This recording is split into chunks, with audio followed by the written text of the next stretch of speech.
ሰላም ጋይስ እንደሚታወቀው ኢትዮ ቴሌኮም ፓኬጅ እየመጨመሩ ይታወቃልና አብዛኞቻችን በጣም ያስቸገረን ስለሆነ እና በጣም በቅናሽ ዋጋ እንዴት እንደምገዙ አሳያችኋለሁ።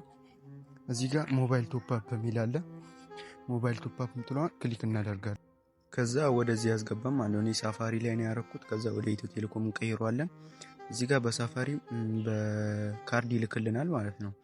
እዚህ ጋር ሳፋሪኮም ምትለዋን እንቀይረውና እናየዋለን። ሳፋሪ የሚለው መቀየር ነው። ሳፋሪና ኢትዮ ቴሌኮም ነው ፕሮቫይደሩ ማለት ነው። ከዛ እናንተ በሳፋሪ ያናል ፓኬጅ የለው ኢትዮ ቴሌኮም ነው የምናየው በንድል ፕላን ማለት ነው። ከዛ አሁን ሞር ሚሊዮን እንነካና እንደምታዩት በ1170 ብር አንሊሚትድ ማለት ነው። እሱን ክሊክ እናደርጋለን። እዚህ በመንዝሊ አንሊሚትድ በ1170 ብር እንደምታዩት እንዲህ ያበደ ጥቅል ማለት ነው።